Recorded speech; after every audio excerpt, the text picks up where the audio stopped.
reproducible research. It started like 20 years ago, but the reproducible research is not enough. We need a truly reproducible research, and we can get it thanks to blockchains, and thanks to putting data on chain, putting papers on chain, because like currently you can you can also you can see that papers are being censored. Some papers might, and these trends might grow, and so suddenly something that you thought was like online, but it's not permanent because it can get like censored, So you want those papers to be on chain and to be composable. You want to have like DeSci, so decentralized science, where you can have a composable science.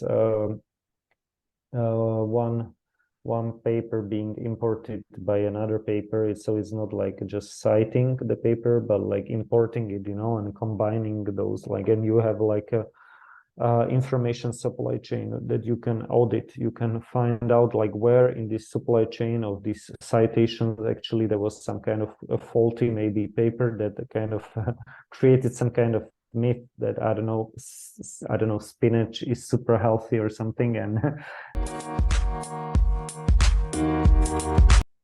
hello, welcome back to Mtambo's Desk, a weekly podcast covering deep conversations on technology, philosophy, complex science, and cryptocurrency. My name is Jakub Mtambo, and the following is a conversation with Jakub Simek, a co-founder of DAO and an author of Wisdom Enterprising.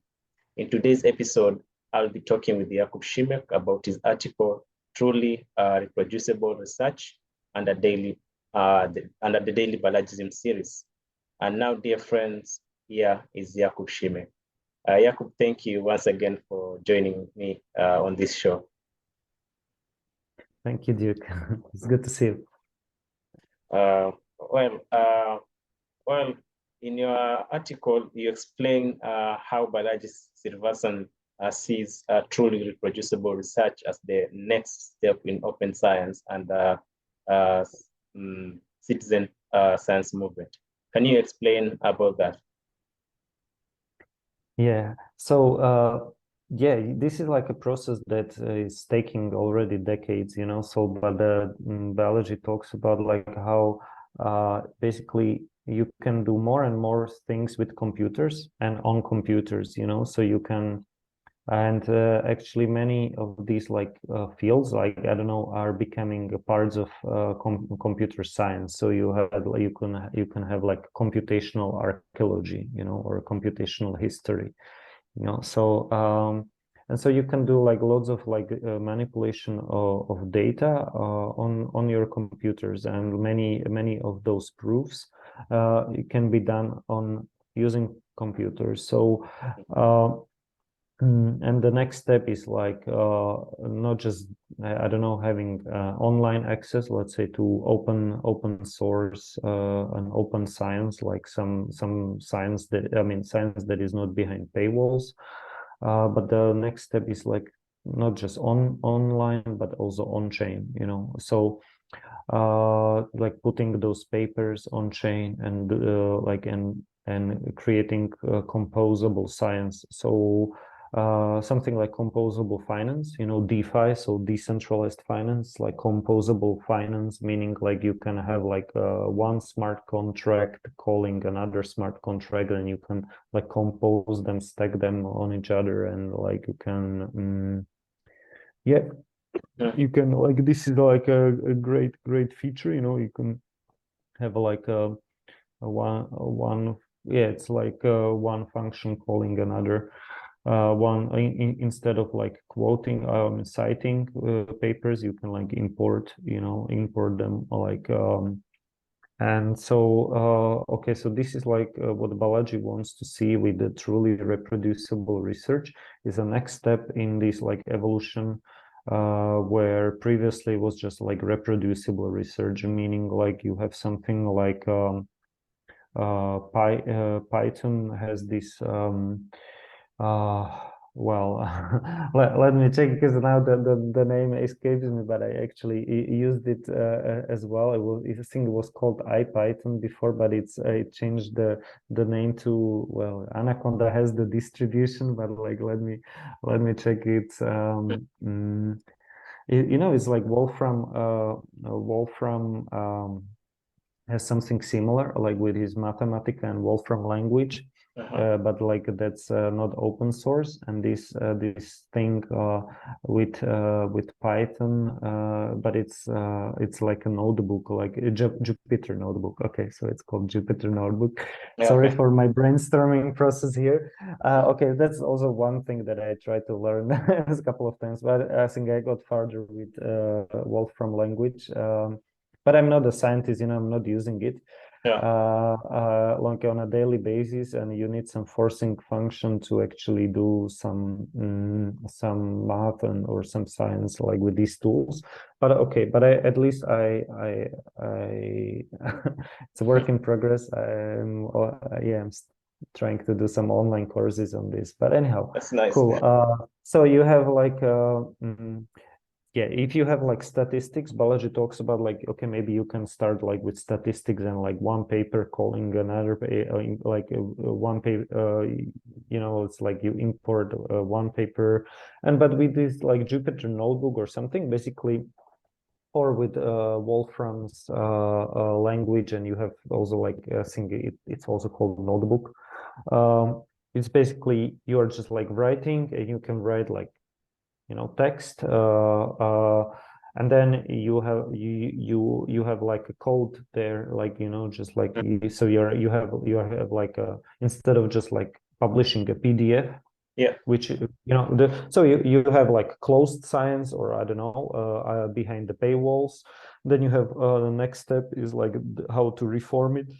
Yeah. Is that you have like open science and open source, and like open science meaning like at least those papers are not behind paywalls, so yeah, anyone can like read them, quote them, I mean, cite them, download them, you know. So that's like the next step. And then the next step after that is not that these are not just like in PDF format, but these are published in something like this Jupyter Notebook or Wolfram something notebook. I don't know how is it called, or like some kind of tools like this, you know, where you actually, it's not just like the text, but there is also the code, and you can actually run the code yourself, you know, and you can see, and it will produce the graph, or it will not produce if there is some bug. And you can also have like the data there, you know, like, so you can download the spreadsheet, and you can run the test yourself.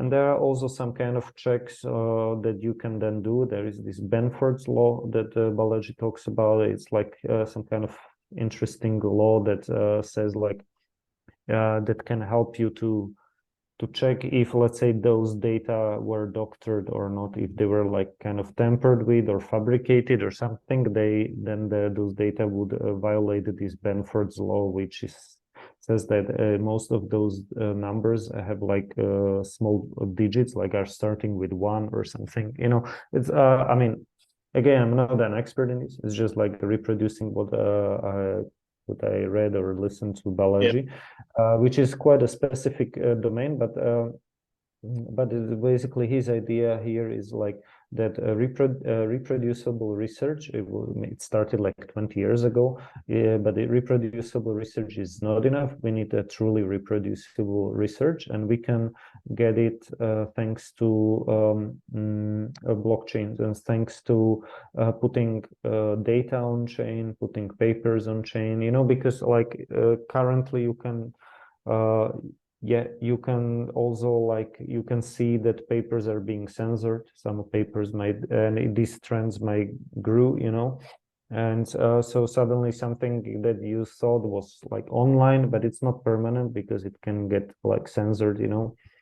So you want those papers to be on chain and to be composable. You want to have like DeSci, so decentralized science, where you can have a composable science. One one paper being imported by another paper. So it's not like just citing the paper, but like importing it, and combining those, like, and you have like a information supply chain that you can audit. You can find out like where in this supply chain of these citations actually there was some kind of a faulty maybe paper that kind of created some kind of myth that I don't know, spinach is super healthy or something, and that's also like one example that Balaji uses.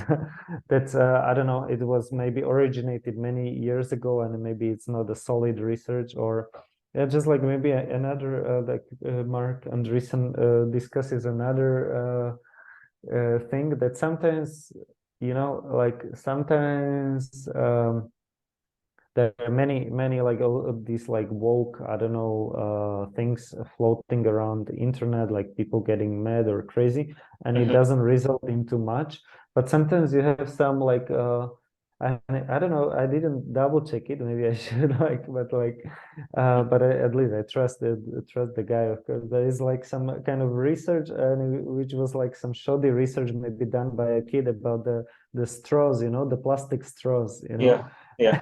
and it resulted in like a global ban or something. It's like people are you can't get them. I don't know how in Kenya, but in Europe you can't get like the plastic straws. It's just like Yeah, in Kenya they're still there.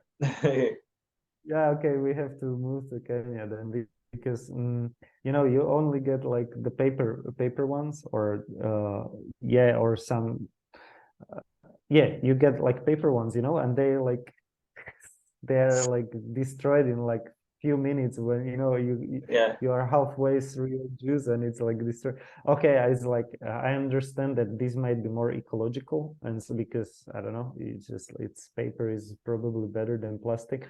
But when we were kids, we had these like plastic ones, but we were like reusing them, and we were reusing plastic bags as well. It's just like, and I'm still reusing plastic bags, so it's just like anyhow.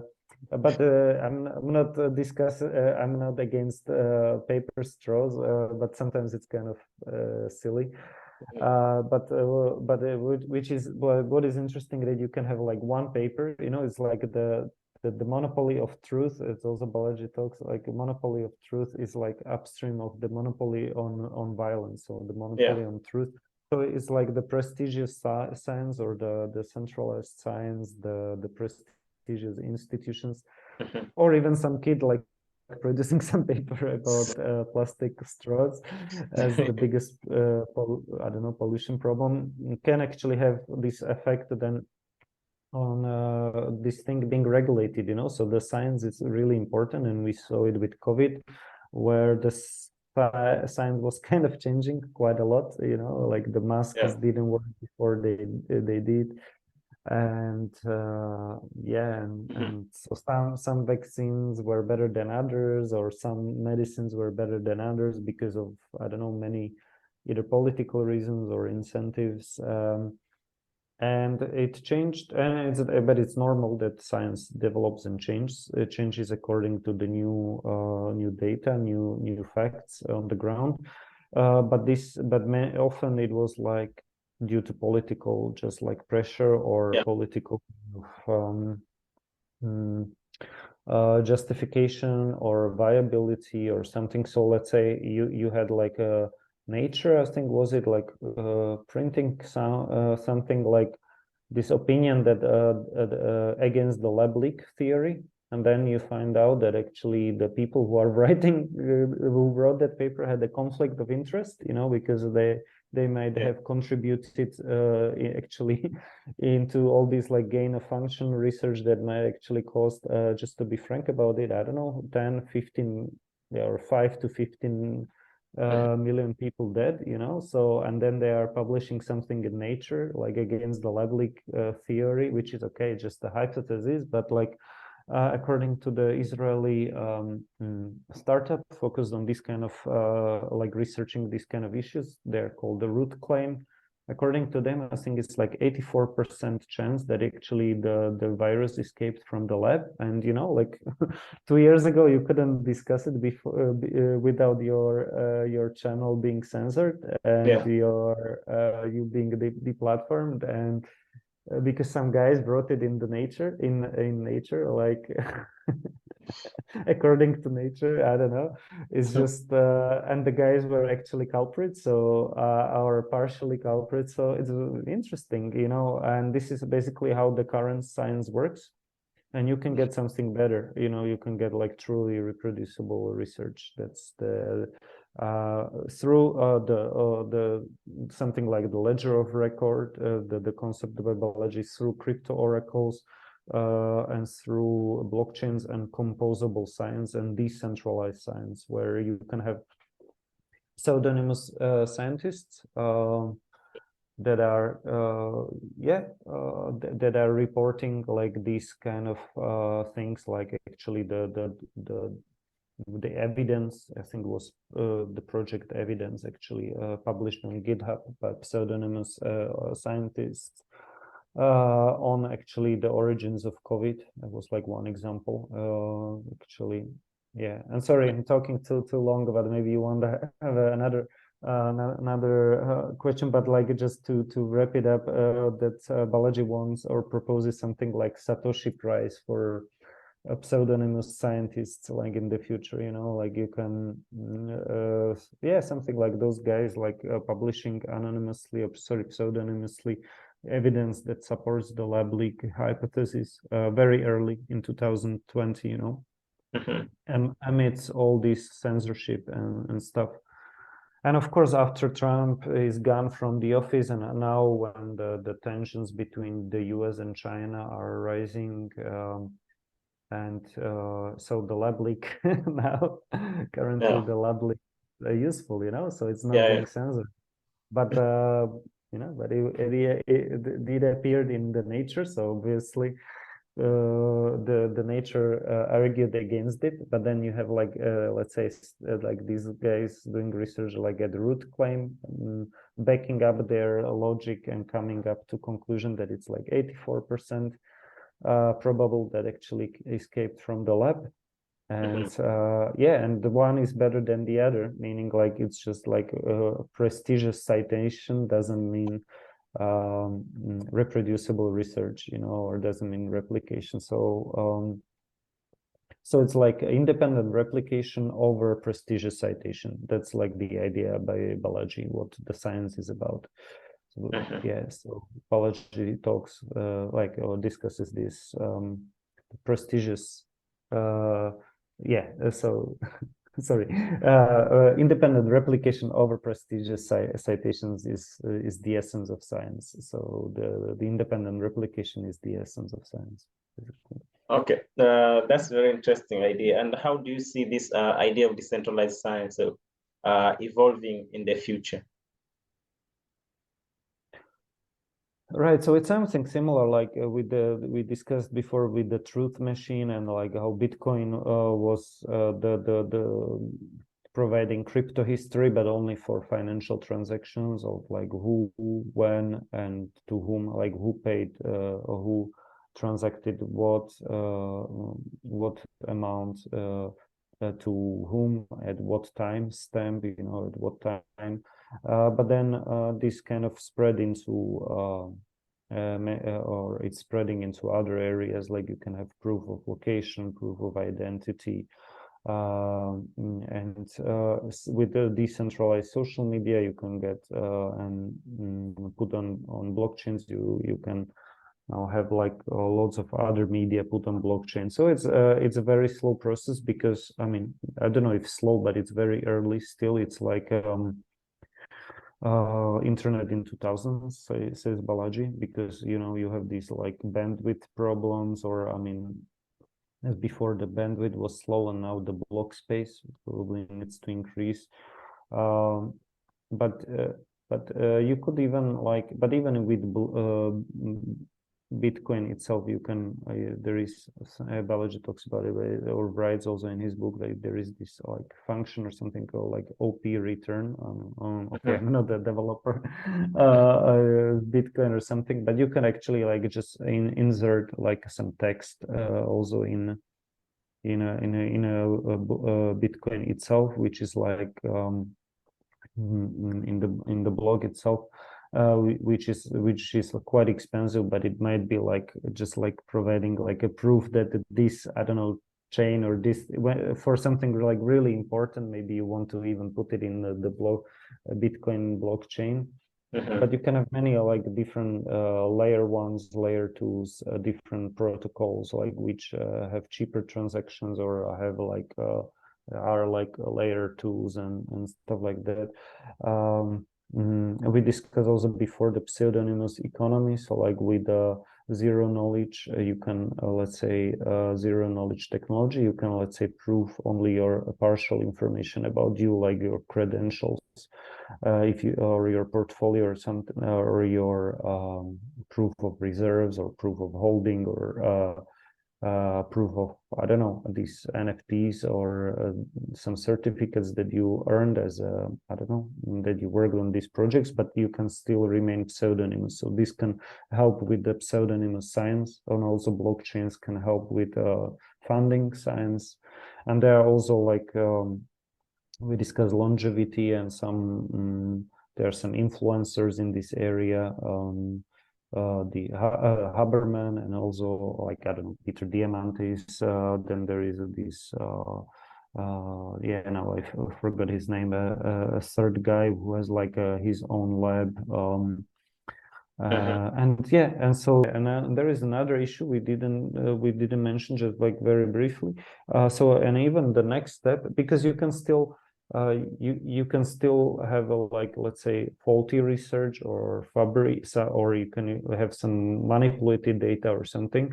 But the issue, once it's like on chain, it's like immutable, so you can't like censor it, delete it, or something. It's just like there, you know, like with the timestamp, and you can't just like edit it, which is sometimes it's a bug, sometimes it's a feature, you know. But you can go even further, and we discussed like and what Balaji talks about, like this Benford's law, where you can check like if the data were doctored or something, because like the distribution of data usually, if you play with, if you doctor it, it has some kind of like it has a different distribution of digits and values, then it kind of violates this Benford's law. So these are like this kind of internal checks or audits, and you can also audit the information supply chain, like which citations, who is quoting who, and you can like edit it, and it can be like composable science.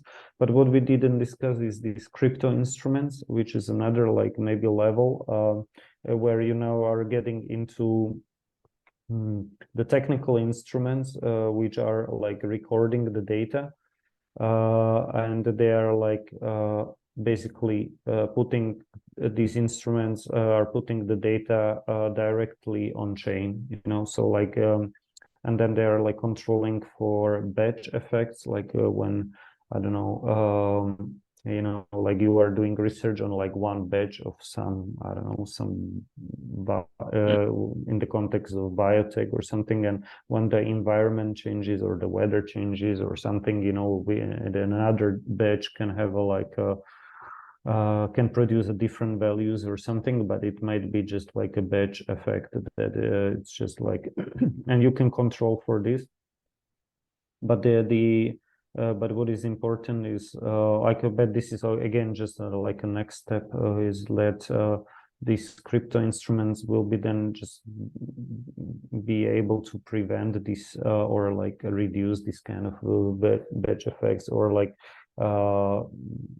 yeah, just like be even more precise, and meaning like just like automatically publish it on chain, this kind of data from these measurements. So and reducing maybe the human error, but also kind of improving the auditability, the yeah, accountability of this research. And so basically, if there is some research which is like guiding policy of a country, and let's say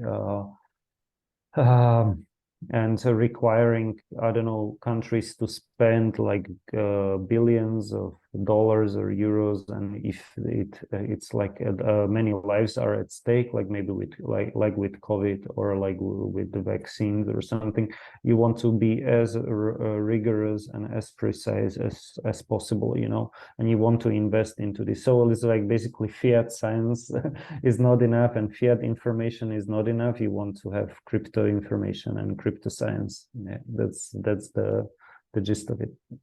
Okay.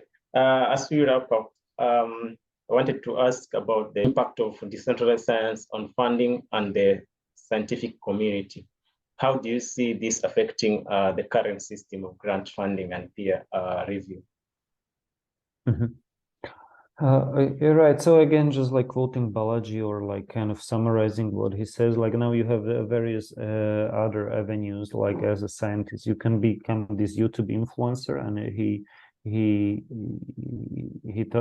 discusses about like a couple of people. Again, I'm sorry, I don't want to destroy my video, but like a couple of influencers are like. This David Huberman, I think is Huberman is like one guy, but then there is another one which escapes again my mind, but he's like in this longevity, and Balaji talks about him a lot, and there is some other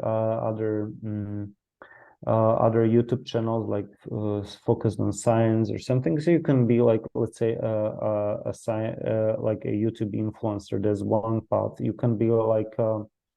I don't know, you can crowdfund, I don't know, using NFTs or something. You could,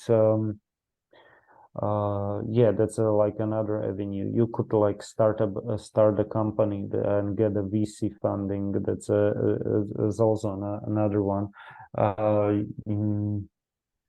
Yeah, but like this is kind of again opening these doors for like this citizen science or this gentleman and gentlewoman science, like just like regular people being able to do science with their computers, and maybe then crowdfunding some equipment for a lab.